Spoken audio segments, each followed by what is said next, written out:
En realidad, Escoto hace, por primera vez en la historia de la filosofía, dos distinciones que son fundamentales para el progreso del pensamiento. La primera distinción que hace Escoto es el primero que comienza la filosofía con la epistemología.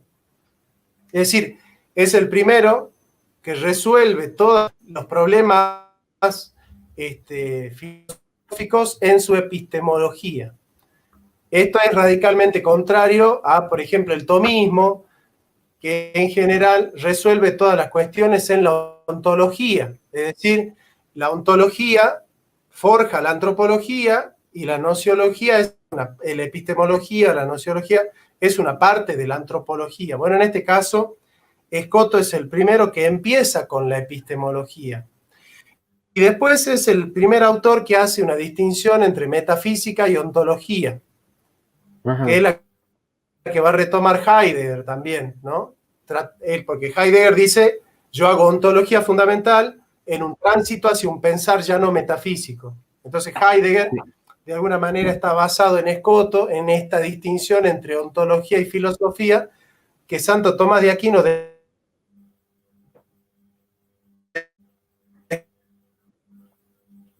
conocía completamente esa distinción. Sí. Era indistinto para Santo Tomás hablar de ontología o de metafísica. La filosofía es la única disciplina que se pregunta por sí misma. La filosofía es una búsqueda reflexiva, crítica y racional acerca de los primeros principios de una manera autónoma. ¿Cuál es el sentido del ser? ¿Por qué hay entes y no más bien el puro ser o la nada? ¿Qué es la nada y el ser? ¿Por qué hay cosas? El conocimiento como medio para el conocimiento como fin. La filosofía solo busca saber la verdad en todas las esferas de la verdad. Penetrar a lo profundo, trascender a lo eterno, remontarse a lo metahistórico.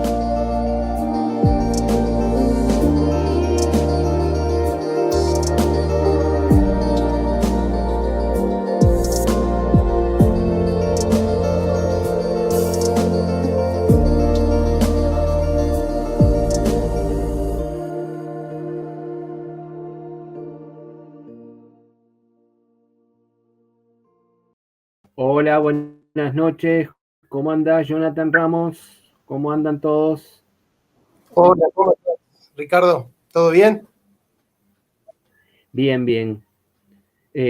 ¿Cómo estás vos? Bien, bien. Acá en Salta con mucho calor. La verdad que la temperatura subió como a 34, 35 grados. Y particularmente en el barrio en el que yo vivo, estamos cerca de un canal donde se junta agua y bueno, por ahí hay muchos mosquitos, así que bueno, es bastante interesante el verano acá en Salta. Me imagino, nunca estuve en verano, así que me gustaría visitar algún día. Estuve siempre en la temporada más bien otoñal e invernal. ¿Qué te iba a decir? No, acá está bastante nublado y bueno, me enteré que en otras provincias, por ejemplo en Mendoza, hubo una tormenta terrible que inundó muchas calles, prácticamente toda la ciudad. Así que bueno, va variando el clima de acuerdo a la región. En esta época del año que suele ser variable. Hoy el entrevistado vas a ser vos, ¿sí? Te voy a entrevistar. Cambiamos los roles. Vamos a cambiar un poco los roles, vamos a hablar de un tema que seguramente vos conocés muy bien y yo quiero presentar, que es Duns Scoto.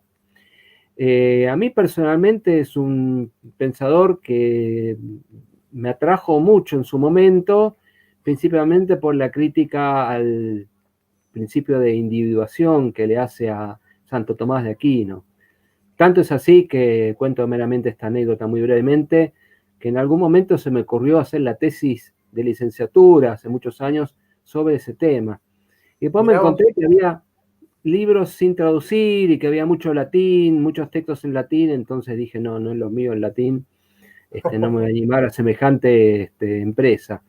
Pero bueno, Contame un poco, ¿cuál es porque, a ver, Escoto también tuvo mucha influencia en Heidegger, como hemos hablado anteriormente. ¿Cuál sería la recepción de Escoto, de este pensador medieval, de una época tan distinta a la nuestra hoy en día, digamos? ¿Cuál ha sido la recepción de él a lo largo de la historia occidental desde su época y sobre todo hoy en día? ¿Dónde ves vos esa recepción en general? Bien, mira, Escoto es un filósofo bastante ignorado en la historia de la filosofía en general. No es el autor más citado de la Edad Media, sin lugar a dudas, como lo es San Agustín, Santo Tomás de Aquino, el pseudo Dionisio Areopagita. Y es un autor cuyo acceso es de difícil introducción por el hecho de que no tenemos la edición crítica de las obras de Escoto, y el latín que utiliza Escoto es un latín de la escolástica baja, es decir, no es un latín fácil de deglutir, es un latín muy complejo, es un latín muy rebuscado, ¿no es cierto? Así que es muy difícil acceder a los textos de Escoto, a trabajos científicos de Escoto. Y es por eso la falta de tesis. Digamos, no conocerás muchas tesis de doctorado, ¿no es cierto?, sobre Duns Scotus. No, bueno, de hecho no conozco ninguna. Nunca escuché una tesis que yo recuerde sobre Duns Scotus. Claro. Bueno, saludamos a Nicolás Di Biase, que siempre está con nosotros, Marenghi. Y a Claudio Marenghi, también un amigo. Bueno, yo primero voy a mencionar la ortodoxia radical, que es una escuela teológica de la Iglesia Católica, que obviamente, al pertenecer, digamos, a una línea muy conservadora de la ortodoxia, conciben que Escoto y Occam son, por decir así, los padres del error moderno, ¿no es cierto? Son los enemigos de la fe y los padres del error moderno. En cuanto que Guillermo de Occam da el giro a la inmanencia a través del intelecto, y Duns Scotus propone, ¿no es cierto?, un giro a la inmanencia a través de la voluntad, digamos. Entonces, la ortodoxia radical, de alguna manera, va a hacer una crítica muy grande, digamos, a Scotus. Por otro lado, tenemos la New Theology, la nueva teología de Congar, de Hans Ur von Balthasar, ¿no es cierto?, que ellos sostienen que Scotus, ¿no es cierto?, es la punta de lanza de la obra de Satanás en la tierra. No la sabía esa, ¿eh? Porque destruye la sociedad litúrgica cristiana, ¿no es cierto?, y porque obviamente destruye la vida cristiana, ¿no?, la vida que es la vida. Sí, son muy críticos con Duns Scotus. Y bueno, entre Occam y Scotus reciben las grandes críticas, ¿no es cierto? Hasta algunos han llegado a decir que Scotus es el padre de la modernidad del siglo XX, que se han hecho eco de la filosofía de Scotus. Sí. ¿Quiénes son los autores que lo critican? ¿Me autores muy buenos del siglo XX, muy importantes, que se han hecho eco de la filosofía de... Sí. La escuela de la ortodoxia radical, por un lado, y la New Theology. Y ahí está, por ejemplo, un gran teólogo católico, Congar, que se dedica a la eclesiología, y Hans Ur von Balthasar. Sí, que si mal no tengo entendido, fue conciliar del Concilio Vaticano II. O sea, un teólogo de primera línea del catolicismo. Sí. Bueno, cuestionan radicalmente a Scotus. Y con toda la apertura que ha tenido Balthasar a la filosofía moderna, bueno, Scotus no se ha liberado de las críticas, ¿no? Y después, te contaba, en el siglo XX también ha habido una... Claro. Exacto, Claudio, exacto. Bueno, Deleuze, obviamente ahí Claudio nos menciona, Deleuze ha tomado mucho de Escoto, ¿no es cierto? Ha leído mucho a Escoto, a Spinoza, a Kant, es un gran lector de la filosofía de Deleuze. Obviamente Heidegger, la tesis de habilitación de Heidegger sobre las categorías y los predicamentos, es sobre, en realidad no es Escoto propiamente, eso ya se sabe hoy, que es Tomás de Erfurt, lo que sería el pseudo Escoto. En ese momento Heidegger pensaba, ¿no es cierto?, que estaba haciendo la tesis sobre Escoto. Y para mí, de los tres, en este sentido me voy a dar una licencia, la más importante filósofa que ha rescatado a Escoto de estos tres, de Deleuze y Heidegger, es Hannah Arendt, que me parece que en el siglo XX es la filósofa que mejor ha entendido a Escoto, ¿no? Porque sostiene una tesis que yo sostengo también, que Escoto es el iniciador del concepto moderno de libertad, y me parece que es fundamental, porque el concepto de libertad en la modernidad es clave, ¿no es cierto?, para entender la epistemología, la ontología, la antropología y la ética y la política. Así que comparto mucho, digamos, la lectura que hace Hannah Arendt, que me parece, y esto lo voy a decir a título muy personal, me parece que Hannah Arendt es una de las mejores historiadoras de la filosofía. Yo he leído las interpretaciones que hace Hannah Arendt de Spinoza, las interpretaciones que hace de Kant, de Hegel, de Heidegger, y me parece que es de primera línea, la calidad historiográfica que tiene Hannah Arendt para leer la historia de la filosofía. Yo te puedo decir que está entre las grandes historiadoras de la filosofía del siglo XX. No sé si vos compartís. Sí, de hecho, la intención también, lo hemos hablado, es invitar a una persona que maneja mucho, no vamos a anticipar el nombre ahora, a Hannah Arendt, y bueno, indudablemente Hannah Arendt sí es un gran aporte a la filosofía contemporánea. Ahora, digamos, volviendo a Escoto, entonces vos rescatarías a Hannah Arendt entre, digamos, Deleuze y ¿quién más habías nombrado? Porque yo también tengo un seguidor de Escoto en cierta manera, o alguien que lo rehabilita, sobre todo en su principio de individuación, pero bueno, después lo vamos a comentar eso.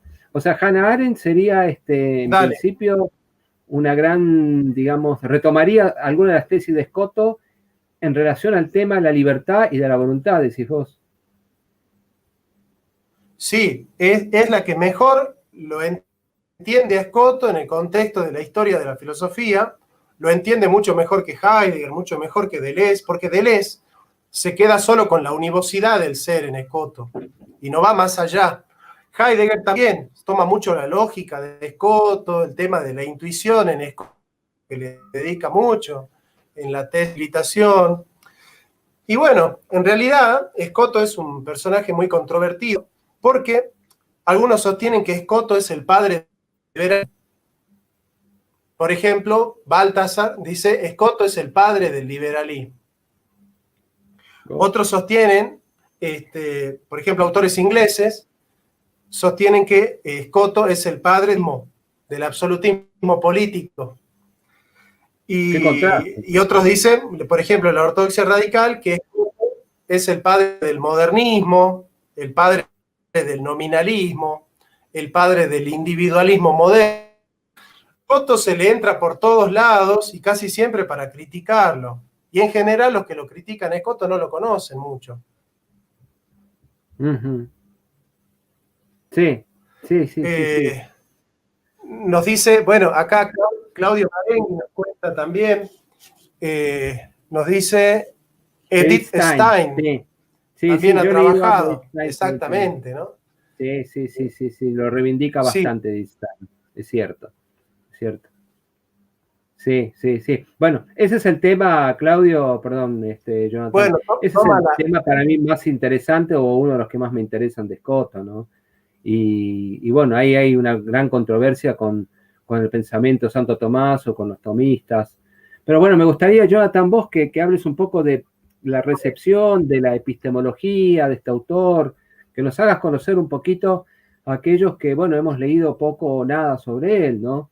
En general, la lectura que se tiene de Escoto, aquel que quiere saber algo sobre él, son algunas traducciones, que no sé qué tal es la calidad, que yo he leído algunos, y después los manuales de filosofía. qué sé yo, Copleston, Gilson, por ahí Maritain, que yo recuerde, lo citan, pero siempre muy de pasada, no, nunca los veo como deteniéndose en su pensamiento, y me gustaría saber cómo lo ves vos ubicado dentro de la Edad Media, si, digamos, en qué radica su importancia y si hay, por decirlo de alguna manera, algún avance en su pensamiento con respecto al pensamiento tomista, ¿no? No sé si querés contar esto Sí, o- sí, sí, sí. En realidad, Escoto hace por primera vez en la historia de la filosofía dos distinciones que son fundamentales para el progreso del pensamiento. La primera distinción que hace Escoto es el primero que comienza la filosofía con la epistemología. Es decir, es el primero que resuelve todos los problemas filosóficos en su epistemología. Esto es radicalmente contrario a, por ejemplo, el tomismo, que en general resuelve todas las cuestiones en la ontología. Es decir, la ontología forja la antropología y la nociología la epistemología, la nociología es una parte de la antropología. Bueno, en este caso, Escoto es el primero que empieza con la epistemología. Y después es el primer autor que hace una distinción entre metafísica y ontología, que es la que va a retomar Heidegger también, ¿no? Porque Heidegger dice, yo hago ontología fundamental en un tránsito hacia un pensar ya no metafísico. Entonces Heidegger, de alguna manera, está basado en Escoto, en esta distinción entre ontología y filosofía, que Santo Tomás de Aquino conocía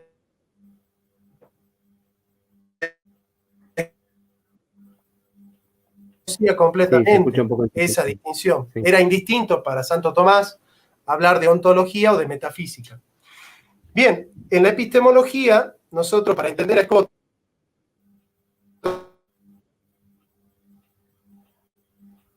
que contextualizarlo en la época. En realidad lo que hace Escoto, ¿me escuchás ahí? Sí, sí, te escucho. No se ve tu imagen, pero te escucho, sí. Ricardo, ¿me escuchás? Sí, sí, te escucho. Sí, viene medio Ricardo, ¿vos me escuchás? Sí, te escucho, Jonathan. Viene medio entrecortado, pero te Bien. escucho. No, te decía que...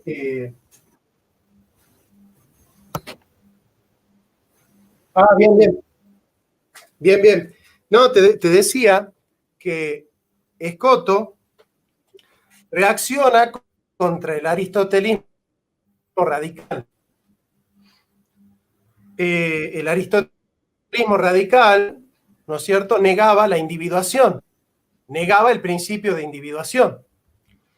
Sí. En cuanto la importancia del individuo, porque efectivamente, y eso lo desarrolla un poco Enrico Berti, el principio de individuación es la materia, pero en cuanto principio de individuación material, al haber sido abordado desde la metafísica, se convierte en concepto la materia, ¿no es cierto? Y por lo tanto no deja de ser una distinción metafísica.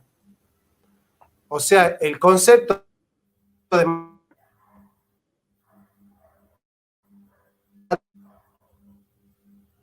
materia es un concepto abstracto.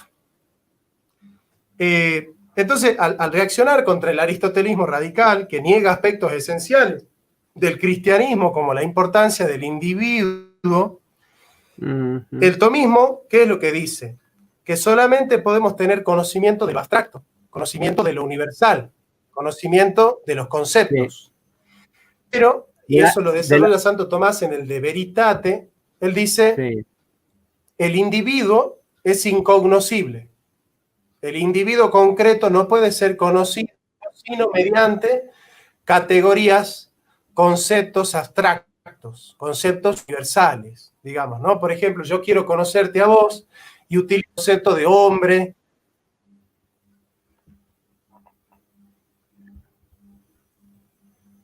¿Sí te escucho? Sí, sí, ahí te escucho, sí. Sí, medio bueno, entonces, si a lo individual lo conocemos universalizado, ¿no es cierto? En el fondo el individuo no puede ser conocido. Escoto acepta que el conocimiento universal, que el conocimiento abstracto, es importante porque es el verdaderamente científico, es el verdaderamente universal. Y además es el comunicado. ¿Me escuchás, Ricardo, vos? Sí, te escucho, sí.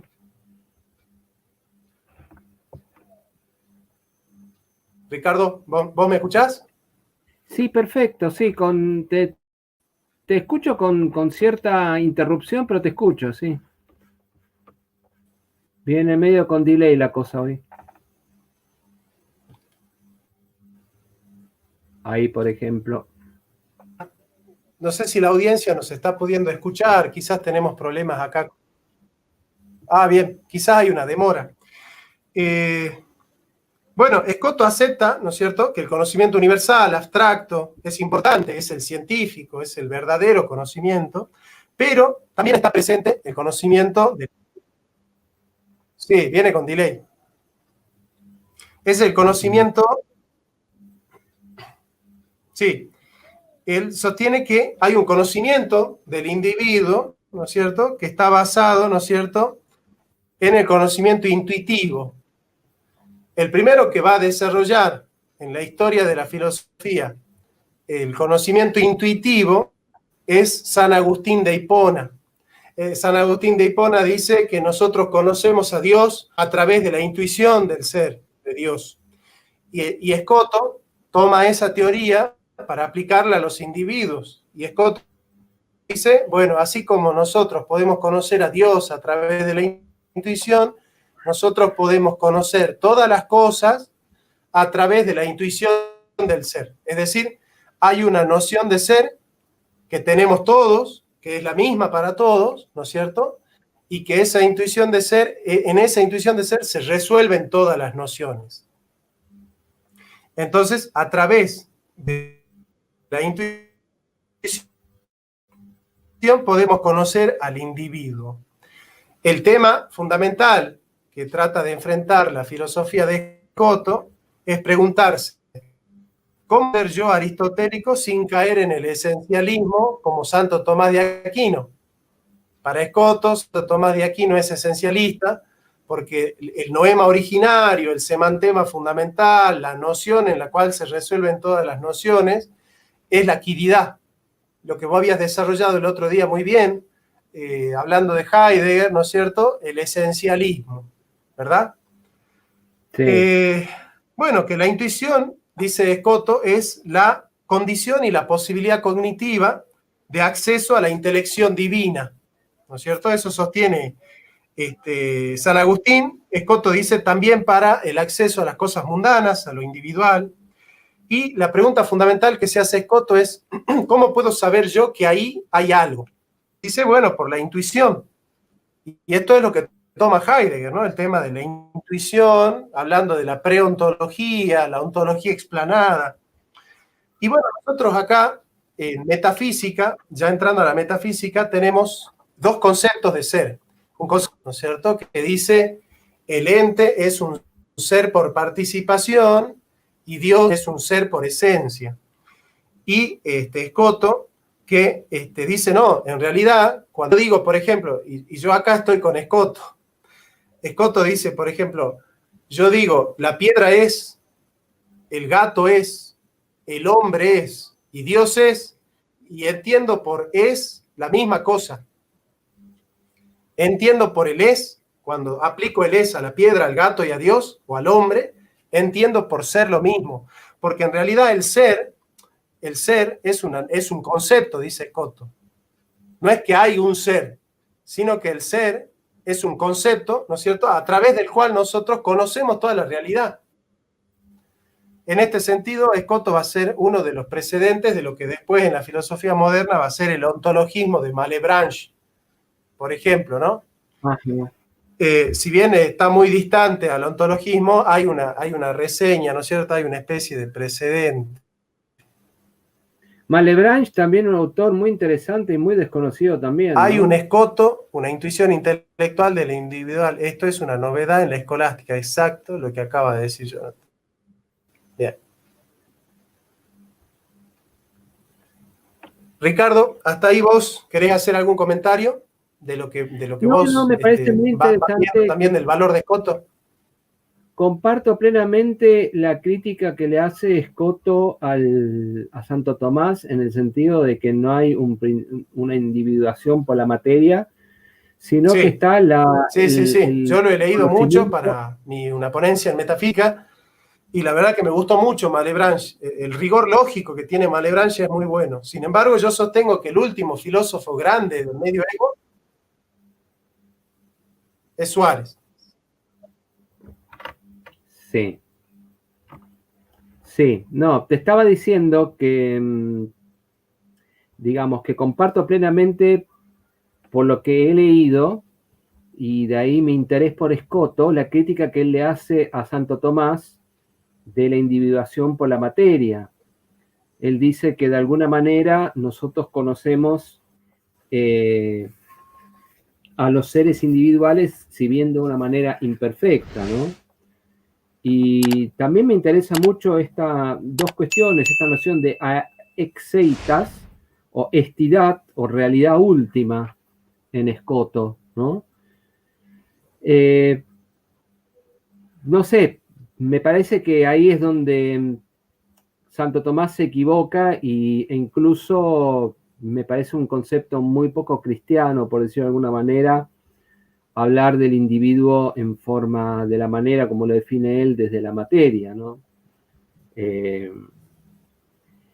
No sé qué pensás vos al respecto, no sé si estamos hablando del mismo tema, ¿no? O sea, me parece que la materia prima no puede ser la razón primaria de la distinción, la diversidad, puesto que es indistinta e indeterminada. Y por otro lado, en Escoto Sí. hay un conocimiento que es como si bien no es claro, hay un conocimiento que, digamos, Bueno, sí. que se da incluso en la vida cotidiana.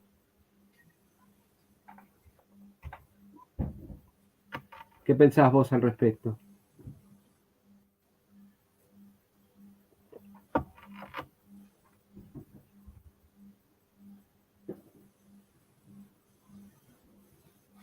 Claro, sí.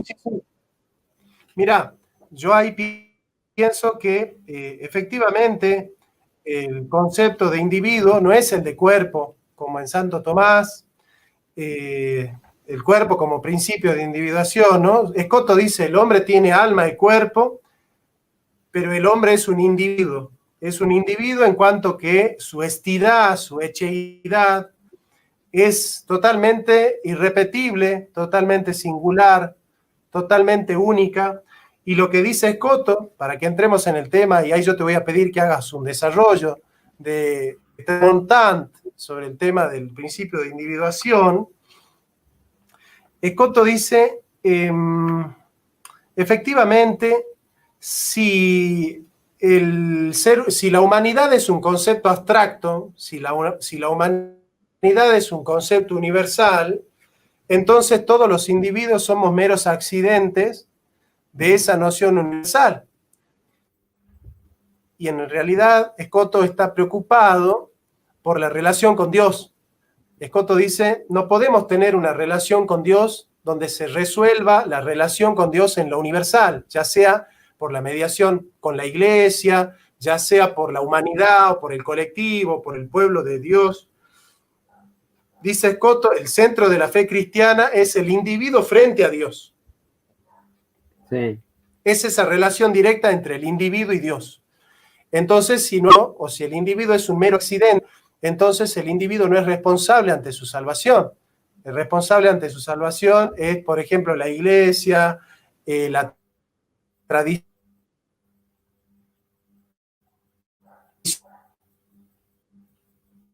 católica, la cultura cristiana, el etos cristiano. Entonces, Escoto dice, no, hay que rescatar al individuo, ¿no? Por eso él dice, hasta el concepto unívoco de ser y mediante él podemos conocer cualquier cosa. A través de la intuición podemos conocer la existencia de los individuos, ¿no? Y dice, no existe un concepto de ser, entonces, ¿cómo podríamos unificar toda la realidad existente?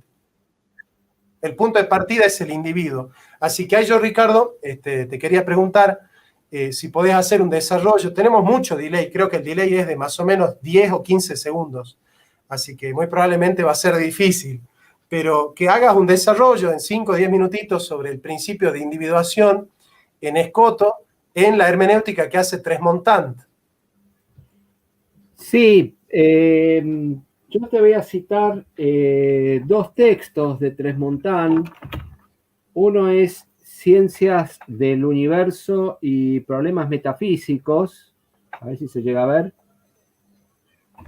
donde defiende a Duns Scoto a partir de la concepción misma de la biología, lo voy a leer dentro de un rato, y otro es La crisis modernista, ¿sí?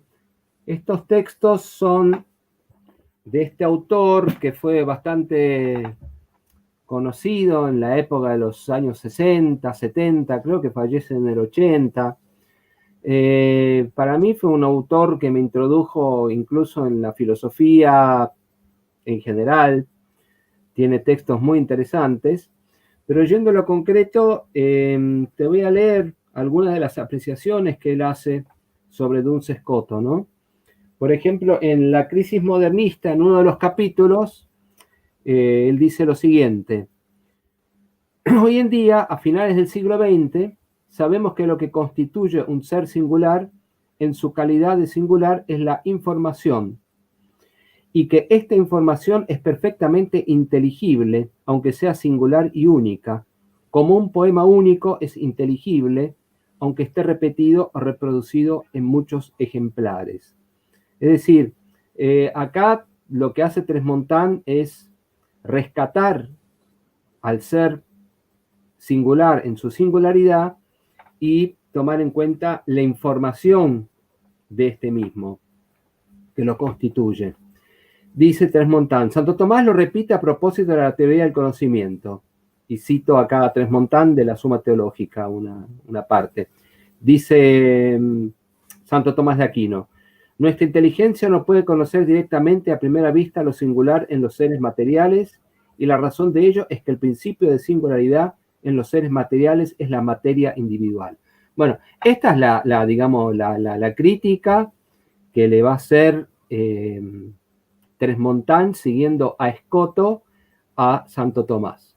Yo quiero aclarar que Claude Tresmontant fue un autor católico, fue un autor dentro de la línea, digamos, realista, que se inscribió en la misma, muy seguidor en algunos aspectos de Santo Tomás, pero crítico del mismo en estos aspectos, ¿no? También seguidor de Teilhard de Chardin y de Henri Bergson.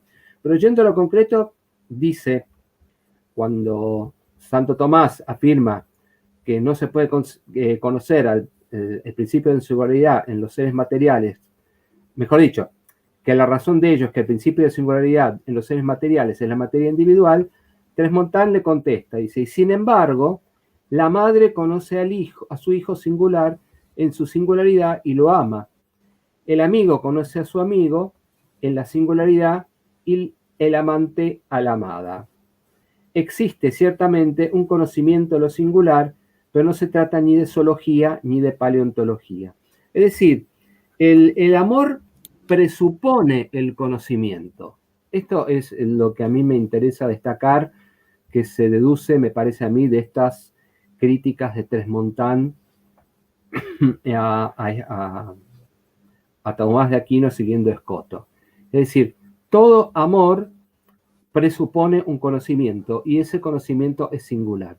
Entonces, alguna noción, no sé si concepto, pero alguna noción, alguna realidad última tenemos de esta misma conocimiento desde el momento mismo que conocemos a nuestros amigos, a nuestros hijos, si tenemos hijos, o incluso a nuestro perro o a nuestro gato, en su propia singularidad.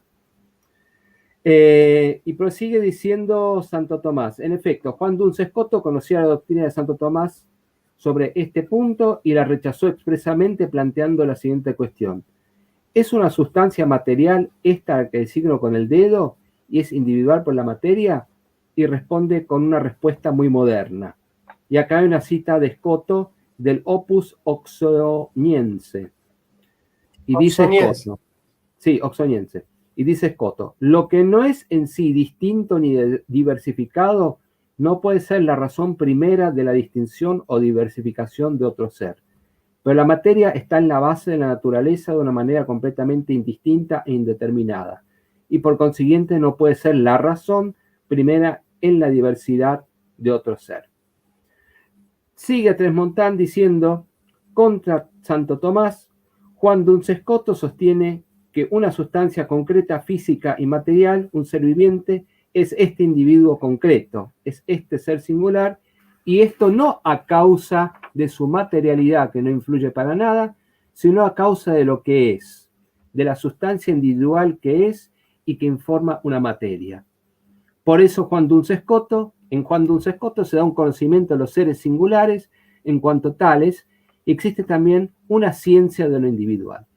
Al respecto, yo quería decir dos cosas.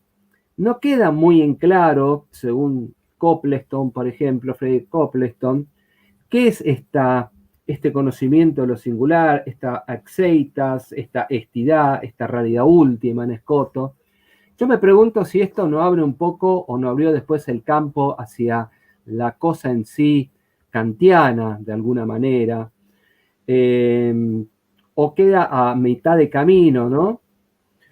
Pero por otro lado también me parece que cuando hablamos de la usía o de la sustancia en Aristóteles, sabemos que hay una sustancia primera, digamos que es este vaso, ¿no? En cuanto a este vaso singular, y la definición, la sustancia segunda, la usía, en el sentido de esencia, que define la vaciedad del vaso. Así como hablamos de este perro, que yo conozco como mi perro, que no lo tengo acá, pero quiero decir, y también defino al perro a partir de la esencia del perro.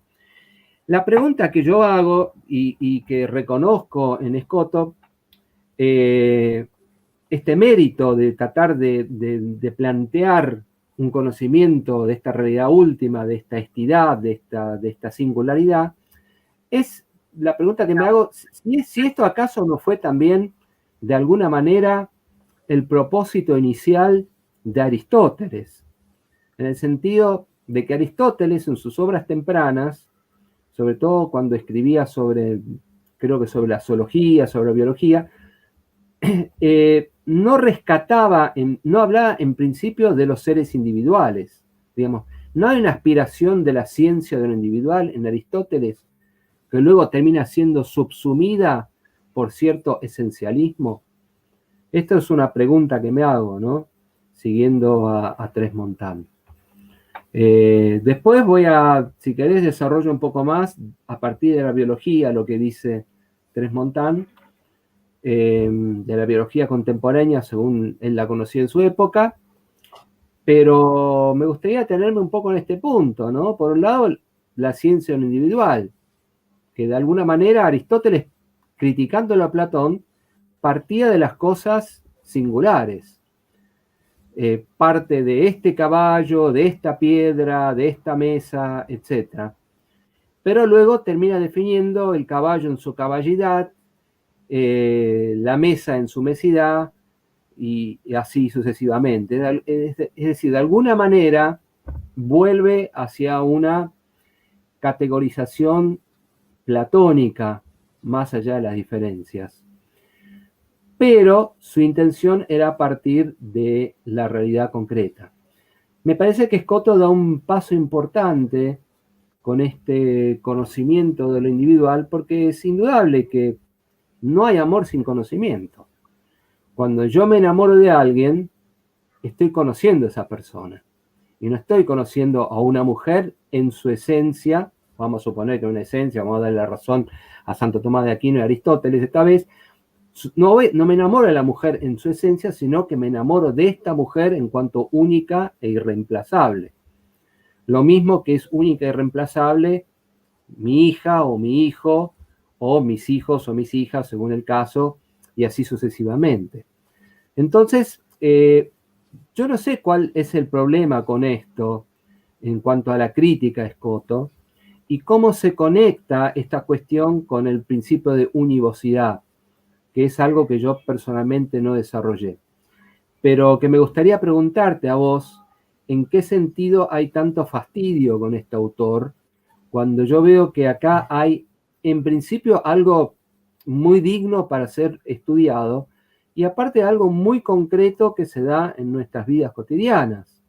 En tanto, repito esto creo que por tercera o cuarta vez, no hay amor sin conocimiento. Es decir, la madre conoce al hijo sin necesidad de, digamos, previamente incluso la esencia que define al hijo. O, digamos, sí, podríamos decir incluso que ese es el amor de la madre, es el hijo, implica un conocimiento. Entonces, me parece que esta noción de Escoto, de la individualidad, de lo singular, de esta estidad, de esta realidad última, a mí, en lo personal, me parece un gran aporte. Y es más, hay autores como, yo ahora no me acuerdo, pero que cita Tresmontant, tendría que buscarlos. Hay padres de la iglesia, me refiero a sacerdotes y teólogos, que siguiendo Escoto han tildado a Tomás directamente de pagano. En ese sentido me refiero, ¿no? En el sentido de la individualidad por la materia. Porque no podemos, porque digamos, los apóstoles conocieron a Cristo en su singularidad. No lo conocieron en cuanto hombre, o sea, conocieron a un ser humano y divino al mismo tiempo, pero en su propia singularidad. Y esto se da desde el campo de lo religioso, de lo teológico, hasta el campo de lo experiencial más concreto de la vida cotidiana. No sé si más o menos queda claro lo que estoy tratando de decir y hacia dónde apunto. Perfecto, yo comparto. Primero, voy a abonar la tesis de que el amor supone conocimiento porque lo dice el Evangelio. Cuando Mateo dice, y María no conoció a José hasta que dio a luz a Jesús. No lo conoció significa no estuvo íntimamente con él, ¿no? El ginosco. Después, efectivamente, el Escoto es que él trata de hablar del individuo, pero no a través del individuo, sino que resuelve al individuo en la noción de ser que es unívoca. O sea, es un acceso lógico al individuo. No es Kierkegaard. O sea, no es Kierkegaard que va al existente desde la tragedia, desde el drama existencial del individuo. Escoto resuelve al individuo en la noción de ser. Y la noción de ser es una noción universal. Es una noción unívoca y universal. En este sentido, yo creo que, bueno, puede ser cuestionado a Escoto, pero no puede ser cuestionada esa vocación de acercarse al individuo. Yo rescato más a Kierkegaard que a Escoto en ese sentido, ¿no? De acercarse al individuo concreto. De hecho, creo que Escoto, Nietzsche y Kierkegaard van por esa línea del ecce homo, ¿no? No me hables del hombre abstracto, sino del hombre concreto, como diría Unamuno, del hombre de carne y hueso, ¿no? Así tal cual. Pero yo creo que lo que más se critica de Escoto es el voluntarismo ético, es el voluntarismo teológico y ético de Escoto.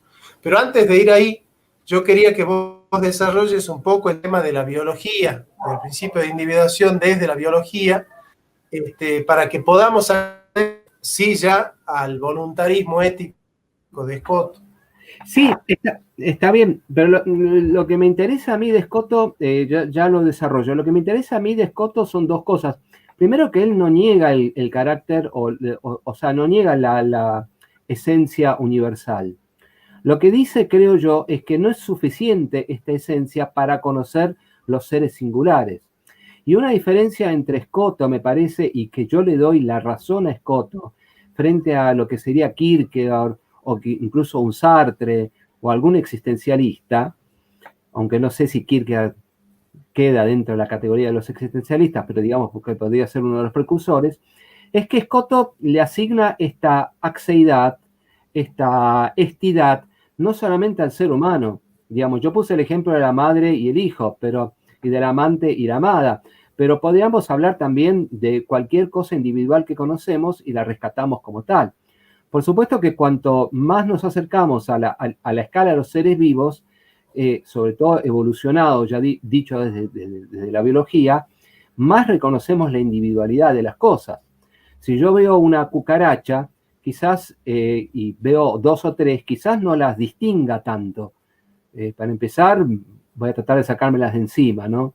Me dan pena matarlas, pero bueno, eso es otra cuestión. También me dan repulsión. Pero bueno, no voy a entrar en cuestiones personales. A lo que voy yo es que en la cucaracha o en la hormiga o en la abeja uno no nota tanto esta singularidad, pero ya cuando nos acercamos más a lo que sería el reino de los mamíferos, por ejemplo, y uno va conociendo su perro o los perros, uno ya distingue lo que es el perro de uno del perro del vecino, independientemente que sean perros y de la misma raza, ¿sí?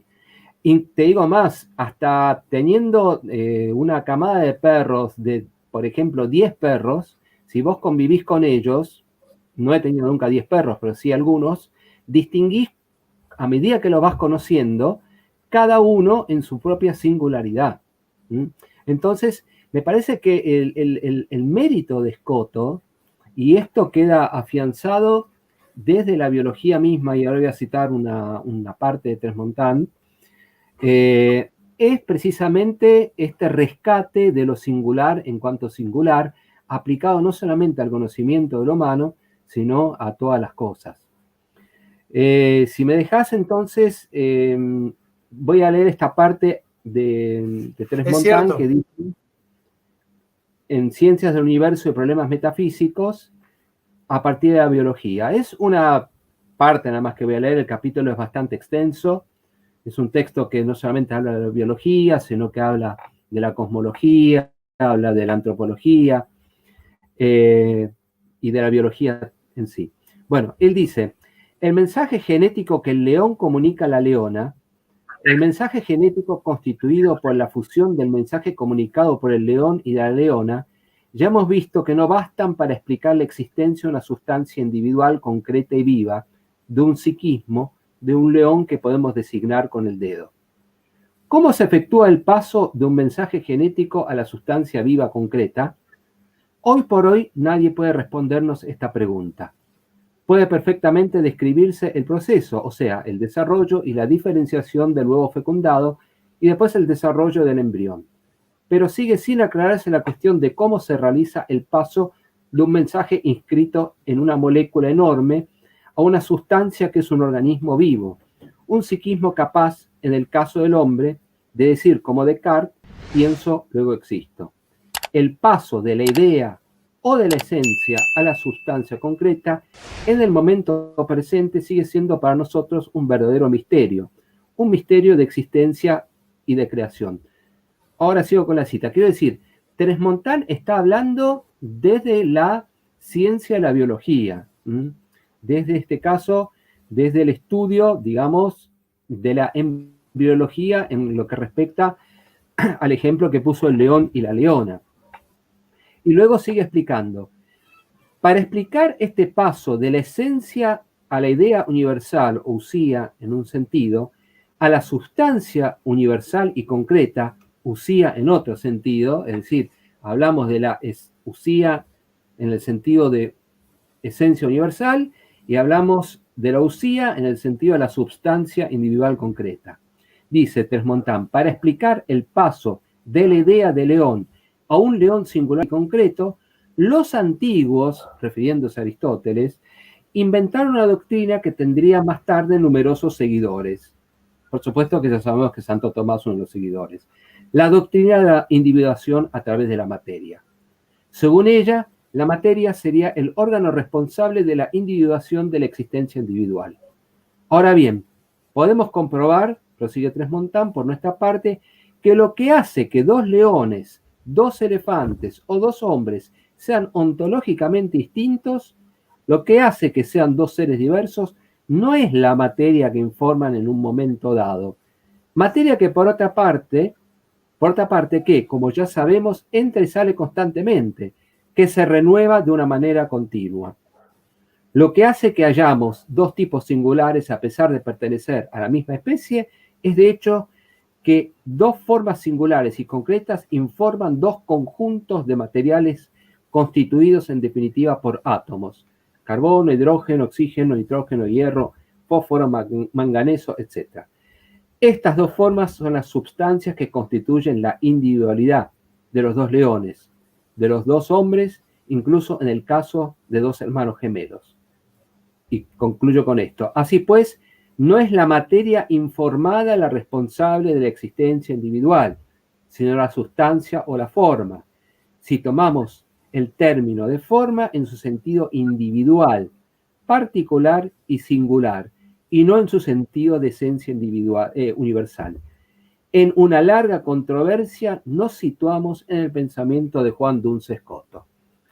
Fíjate qué interesante cómo él, ya no desde la filosofía, sino desde los datos o de la información, desde que brinda la ciencia biológica, Tresmontant reconoce el mérito de Scoto y su pensamiento en que aquello que define a un león, a un hombre, a un perro, a un gato, es precisamente esta substancia individual, ¿no? Este conocimiento de lo individual.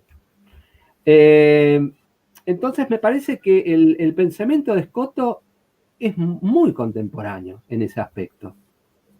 Y es mucho más válido y mucho más cristiano, si se puede decir de algún modo, que el de Tomás, que me perdonen las tomistas en este aspecto.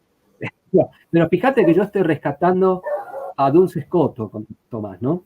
Porque es indudable que, repito esto, que el amor presupone el conocimiento. Entonces, ¿por qué no explorar esa beta? ¿Y cuáles serían las consecuencias epistemológicas, ¿no? ¿Cómo sería este paradigma en donde se detuviese más en lo singular y no tanto en lo universal? Sin desdeñar, y acá sí seguimos a Aristóteles y a Tomás, la definición universal, porque nadie está diciendo, no estamos volviendo al debate que tuvimos en otra oportunidad, acá estamos tomando los aportes del aristotelismo tomista, pero estamos diciendo de Scoto que en este sentido Tomás de Aquino, digamos, da un paso en falso y que Scoto rectifica esa lectura de individuación por la materia por un tipo de conocimiento, de una honestidad, de una exeitas, que hace a la singularidad y al conocimiento del león, del hombre, del perro, del gato, de cualquier otro ser vivo. Entonces, no me acuerdo qué más quería decir. Simplemente, por ahora pienso que podría, por un lado, situarse Scoto, mirá lo que voy a decir, ¿no? En un liberalismo muy bien entendido y muy amplio, ¿no? No conozco ningún liberal que haya citado a Scoto, ¿no? Pero podría ser una excelente referencia en el sentido del conocimiento del individuo y de esta ciencia por desarrollar de lo individual, ¿no? Presuponiendo siempre que el amor supone un conocimiento. A partir de acá podría darse todo un cambio de paradigma en lo que hace a nuestra sociedad moderna, porque parece que estamos todos homogenizados, ¿no? Y por último termino diciendo, y acá sí retomo digamos, la intención heideggeriana de conocer la singularidad de las cosas, que en realidad esto compete también a toda creación poética, ¿no? Cuando el poema habla del amante o cuando describe la fuente, está hablando no de la esencia de la fuente o de la esencia de la mujer o de la esencia de lo que fuere, sino que está hablando de esta fuente, de esta mujer o, no sé, de estas montañas o de este paisaje. Me parece que en realidad el conocimiento poético siempre se detiene en una experiencia de un sujeto, por decirlo de alguna manera, frente a algo que es único e irreemplazable, es decir, aboga por un conocimiento de lo singular y de lo individual. Por eso hago esta relación entre la poesía y el pensamiento de Escoto, y para mí es, más allá que se discuta la cuestión de la uniosidad, y si Escoto después dio el paso, o a partir de Escoto se dio el paso hacia el nominalismo de Eckhart, no fue el nombre, de Ockham, perdón. Más allá de esto, si se dio esta logicidad y si esto fue ineludible, esa es otra cuestión. Rescato este conocimiento del individual en Escoto, ¿no? Que me parece muy valioso como para pensar incluso las cosas en nuestra época. Y hay como una relación con el pensamiento heideggeriano, ¿no? Cuando Heidegger describe las cosas, por ejemplo, ¿no? También está hablando del puente, de la fuente, de la pelota, siguiendo a Rilke. Bueno, Heidegger no hablaba de Rilke, sí, pero siempre también de la piedra, del perro, del gato, o sea, siempre se refiere a cuestiones, a cosas individuales. Bueno, simplemente quería dar este aporte desde Clotaire Montan, criticando a esta concepción del conocimiento de Santo Tomás, de esta individuación por la materia, y rescatando, trayéndolo a Escoto, y mostrando que en realidad un pensamiento respetuoso de la singularidad está más cercano a Escoto que a Tomás, ¿no?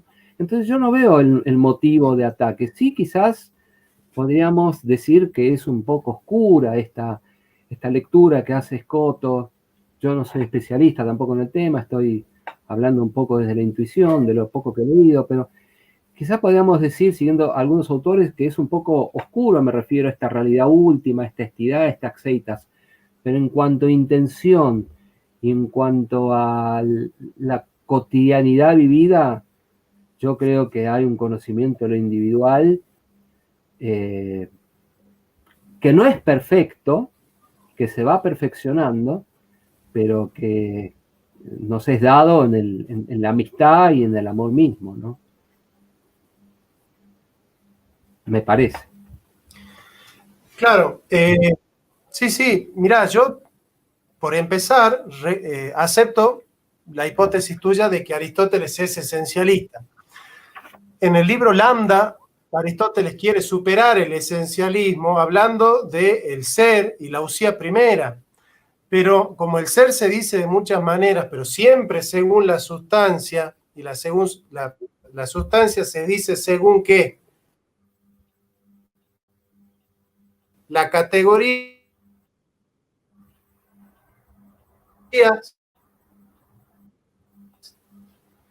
¿no es cierto? Las categorías de Aristóteles. Como siempre hablamos del ser según categorías, en el fondo siempre hablamos. Ese es el gran problema del libro Lambda, ¿no? Y de alguna manera el gamma también. Pero yo creería que Escoto, y estoy de acuerdo con vos, Escoto lo que hace es elevar el estatuto ontológico de la contingencia. Este es mío, yo lo armé para estudiar Escoto, y yo le llamo así. Escoto lo que hace es elevar el estatuto ontológico de la contingencia. ¿Por qué? Porque vos tenés individuo como distinción de potencia y acto, en la cual la materia, ¿no es cierto?, es potencia, y el alma, el cuerpo es potencia, y el alma actualiza, porque el alma es el primer acto de un cuerpo que en potencia tiene vida. En el juego de potencia y acto, la potencia, ¿no es cierto?, es, por decir así, el principio de individuación que hace que la humanidad pertenezca a este individuo. Por ejemplo, vos y yo tenemos la misma humanidad, pero vos sos una persona y yo otra. ¿Por qué?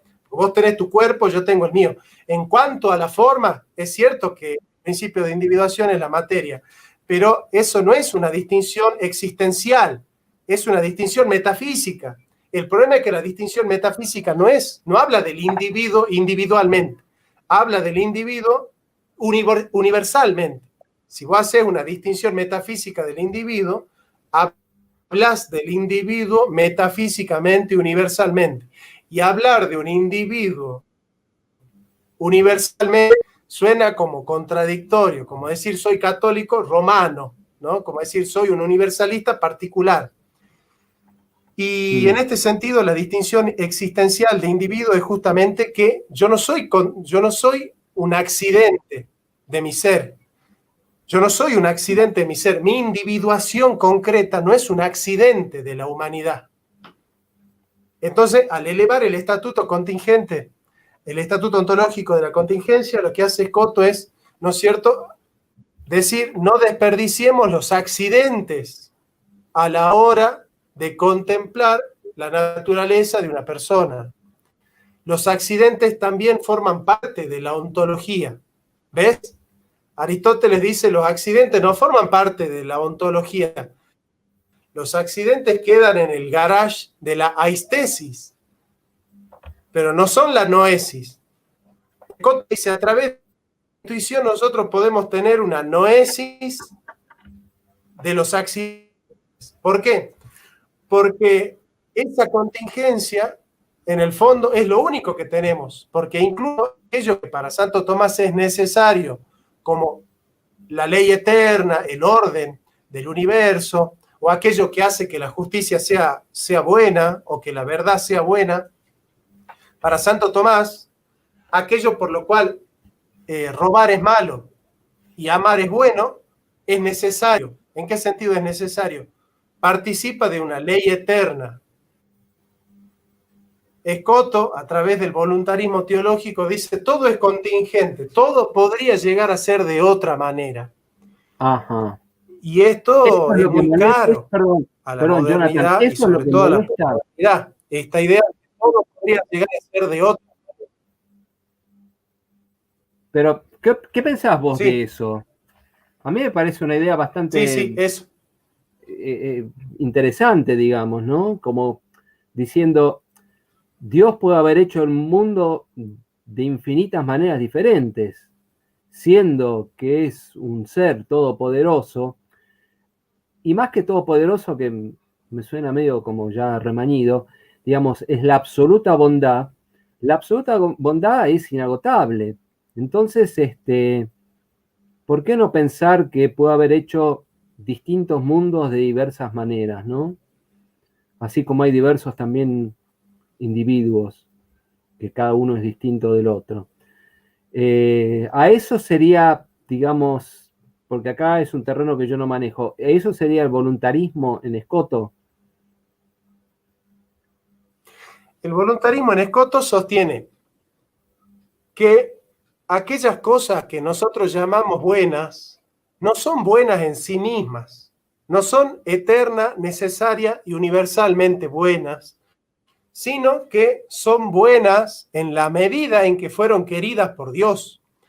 Scoto dice, la voluntad tiene dos potencias.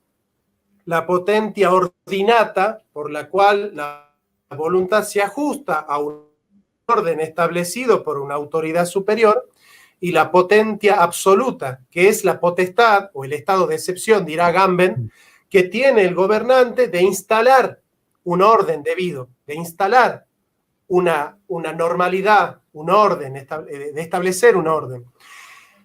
Cuando una persona establece el orden, lo hace mediante una potencia absoluta. Entonces, el que tiene la potestad de la potencia absoluta nunca actúa desordenadamente. Por ejemplo, el rey, cuando quiere algo que va en contra de la ley que él ha establecido, está fundando una nueva ley. Y Dios, si quisiera que el universo sea distinto, con ese querer estaría fundando un orden distinto. Entonces, 2 más 2 podría ser 8. Porque 2 más 2 es 8, porque en la lógica de Dios, Dios quiso que sea así. Podría ser de otra manera, porque si Dios quiere que sea de otra manera, instala una nueva ley. Hay un debate si esa ley puede ser contradictoria con el orden establecido, paralela, ¿no es cierto?, o consecuente. Sin embargo, lo interesante de notar es, estas dos, yo lo voy a anotar acá, ¿no es cierto? Dice Scoto, bonum quia volitum.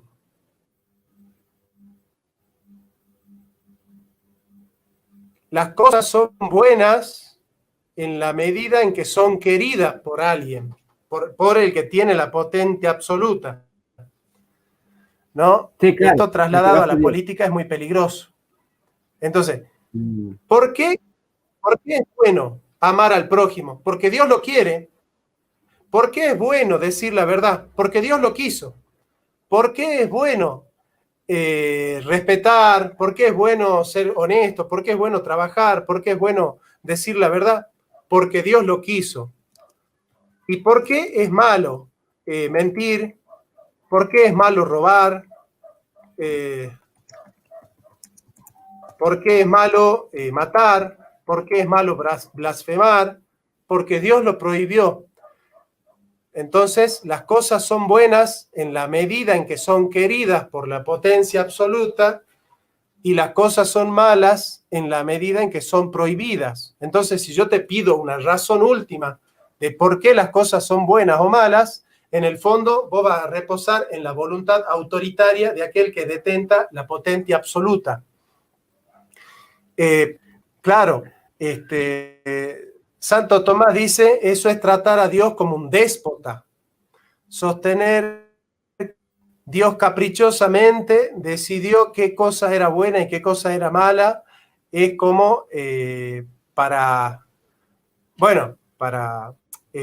los tomistas es un relativismo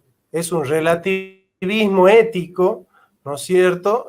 Plantear que no hay una ley eterna. O sea, para el tomismo, aquello que hace que la justicia sea justa, que la bondad sea buena, que la belleza sea bella, que la verdad sea verdadera, es eterno, es una regla eterna, es una condición a priori eterna de la cual todo lo bueno participa de ese bien supremo que es la bondad suprema. Todo lo verdadero participa de la verdad suprema. Todo lo bello participa de la belleza suprema. En este sentido, es necesaria la belleza, es necesaria la bondad, es necesaria esencialmente, es decir, la esencia, aquello que hace que la bondad sea buena, la belleza sea bella, la verdad sea verdadera, es una condición universal, eterna, fija, estable y necesaria.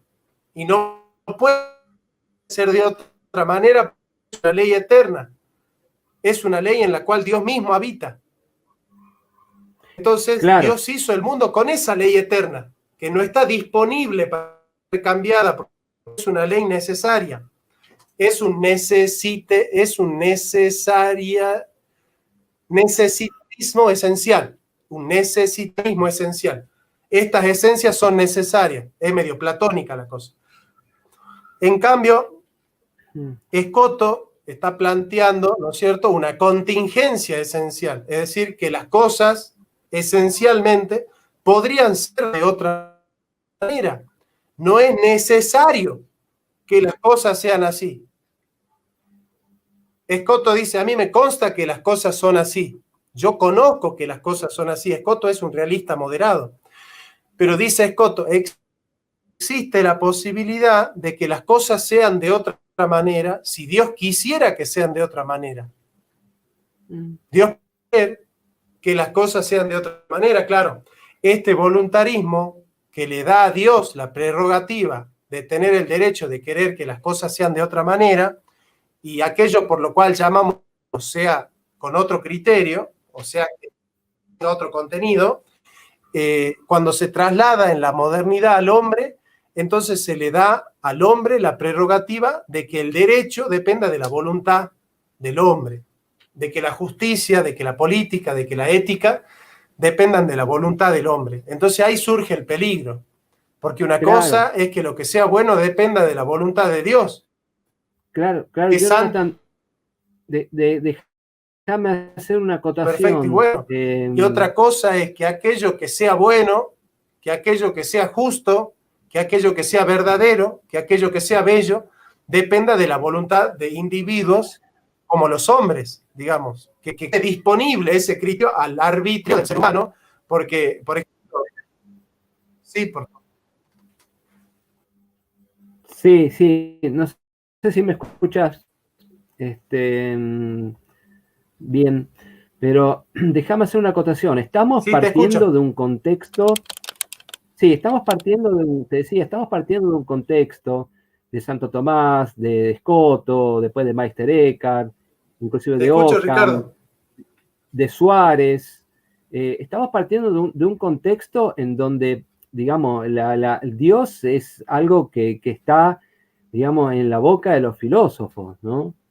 Así como hoy en día, digamos, dependemos de la tecnociencia o aquella que nos baja las pautas y nos indica, digamos, nuestro porvenir, más allá de la buena o mala aplicación, más allá de lo que signifique todo esto, es la técnica y la ciencia. En aquel momento lo que regía el mundo era Dios. Entonces, suena un poco extraño este planteo de Escoto, sobre todo si es llevado ya al mundo moderno, donde la subjetividad ya no va a ser la subjetividad divina, sino que va a pasar a ser la subjetividad humana.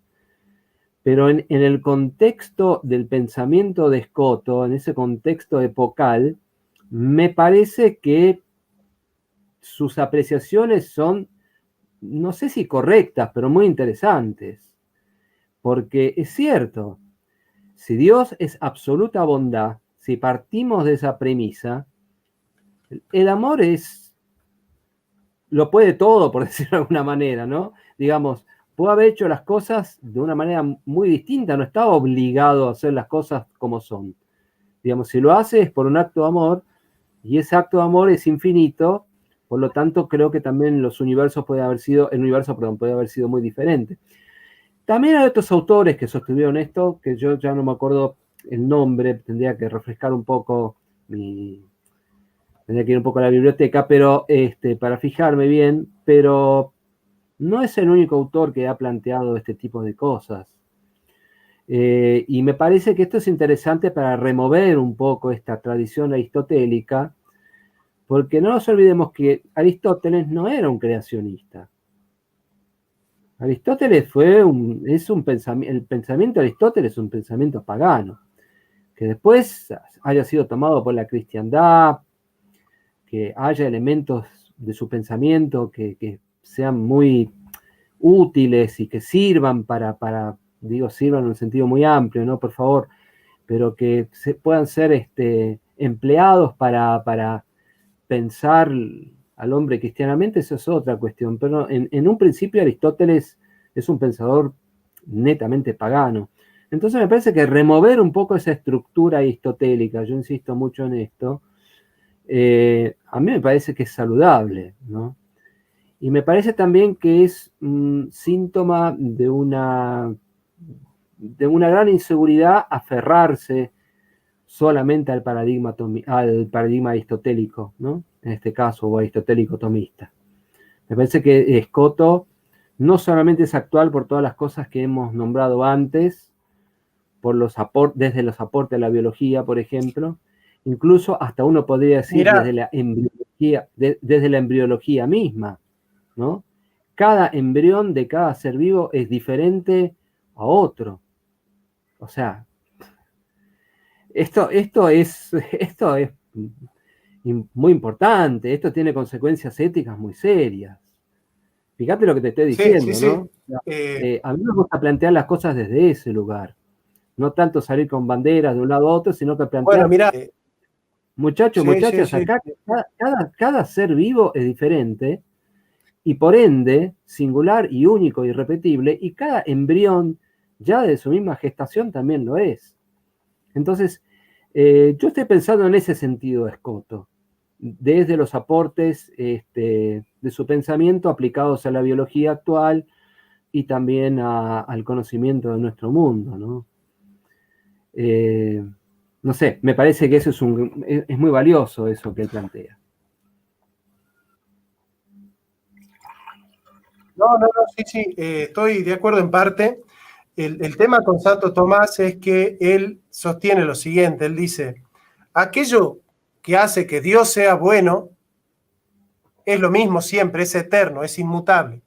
aquello que hace que Dios sea santo, aquello que hace que Dios sea uno, aquello que hace que Dios sea divino, aquello que hace que Dios sea perfecto, como siempre, es eterno y necesario e inmutable. Como Dios crea y crea desde sí mismo, hace que la unidad del ente participe de la unidad de Dios, que la bondad del ente participe de la bondad de Dios, que el ser del ente participe del ser de Dios, que la santidad del ente participe de la santidad de Dios. Entonces, de alguna manera, al estar presente el esquema de la participación, es imposible plantear que el ente podría ser bueno de otra manera que como lo es, porque la manera en la que el ente es bueno depende de participar de una bondad de Dios que no está disponible. Sostener que el ente está, que la esencia del ente está disponible, es sostener entonces que la esencia de Dios está disponible. Y si la esencia de Dios, perdón, está disponible, entonces Dios ya no es Dios, porque Dios ya sería contingente y Dios no puede ser contingente. Ese es un poco el razonamiento de Santo Tomás. Así que bueno, es un tema bien interesante. Igual Claudio Marenghi explicó un poco también esta cuestión. Pero claro, el problema es que si aquello que es bueno, si aquello que es justo, si aquello que es bueno, depende de la voluntad de los individuos o de los colectivos, es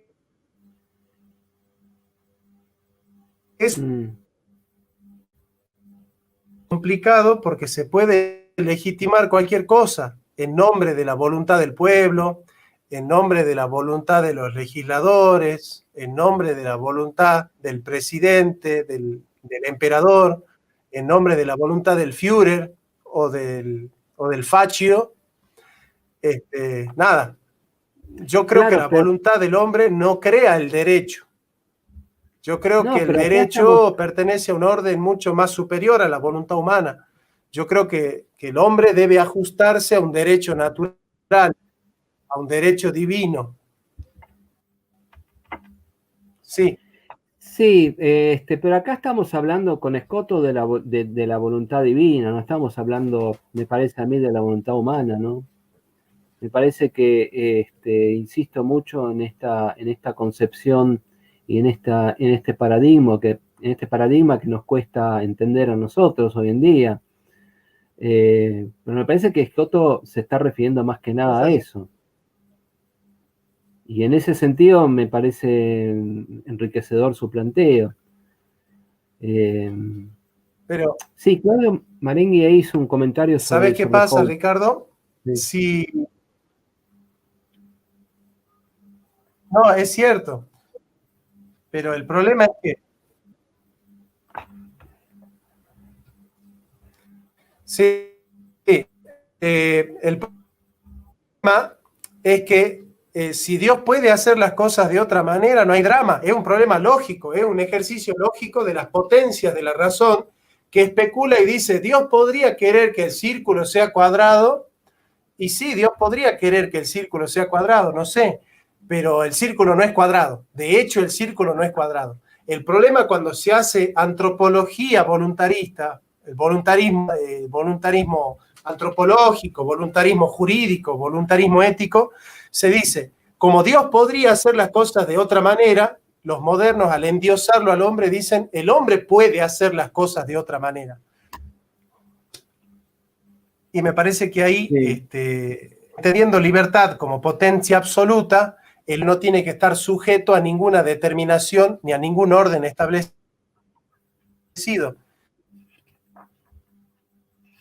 Sí. De ahí viene Kant y dice la libertad de determinación absoluta. Kant es deudor de Scott. Y bueno, me parece que es un problema de Kant. Y no estoy de acuerdo con la definición de... ¿Cuál sería entonces para vos, porque ya lo mencionaste al principio, cuál sería para vos entonces la crítica de un von Balthasar a Escoto? ¿Esta noción del voluntarismo sería, por ahí pasaría la crítica?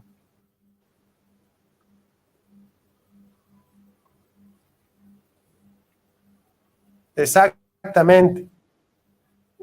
La crítica va al voluntarismo, exactamente esta idea de que las cosas que son buenas porque alguien las quiere y son malas porque alguien las prohíbe. Es si ellos dicen, no, hay algo que hace que amar sea bueno y siempre va a ser bueno amar y siempre va a ser malo odiar. Y yo te puedo explicar por qué es bueno amar, por qué es bueno decir la verdad, por qué es bueno respetar la vida del otro, por qué es bueno ser honesto, por qué es bueno ser sincero, por qué es bueno ser íntegro. Digamos, es un bien eterno, es una ley eterna. Digamos, no depende solo del capricho arbitrario de la voluntad de Dios, sino que Dios es así. Dios manda que respetemos la vida porque Él es la vida. Dios manda que seamos buenos y sinceros y honestos porque Él es bueno, santo y sincero. Digamos, no podemos hacer que las cualidades del ente en su bondad, en su justicia, en su verdad, en su belleza, estén disponibles al arbitrio del hombre o al arbitrio de Dios sin haber hecho de Dios un ser contingente. Si el problema teológico de Scotto es que al elevar el estatuto ontológico de la contingencia, asume que Dios es contingente, que los atributos de Dios son contingentes y que Dios podría ser de otra manera. Y Dios no puede ser de otra manera si aceptamos el esquema de la participación que nuestro amigo Claudio Marenghi lo dijo espectacularmente. Él se dio cuenta que el problema es la participación. Sí, estoy pensando al respecto. Bueno, mira, tengo un libro que te lo quiero mostrar de Etienne Gelson, Juan Dulce Scotto, Introducción a sus posiciones fundamentales. Leí partes del libro, realmente después de lo que me estás contando me dan ganas de leerlo entero, obviamente. Lo que pasa es que, bueno, uno no tiene tiempo para poder leer todo, pero quiero decir, diríamos que para ir cerrando un poquito y a ver si hay lugar para las preguntas, habría como dos cuestiones en Scotto. Una que sería muy favorable en su pensamiento, muy positiva en el sentido de acertada, que sería el conocimiento de lo individual o de lo singular, de esta realidad última que habla él, que estaría inclusive o incluso sostenida por las ciencias biológicas de nuestro tiempo y por la experiencia cotidiana tal como la conocemos, ¿no? Que el amor presupone el conocimiento, aunque este conocimiento no sea, cuando decimos el amor presupone el conocimiento, no es un conocimiento inefable ni es un conocimiento perfecto, es un conocimiento imperfecto, pero no deja de ser conocimiento. Yo nunca dejo de conocer, en este caso, hablando existencialmente, a la otra persona. Siempre me puedo sorprender de algo, siempre puedo aprender algo o siempre puedo rechazar algo. Pero es indudable que la amistad, el amor o incluso el odio, ¿no? Que sería la contracara de la amistad, también presupone un cierto conocimiento.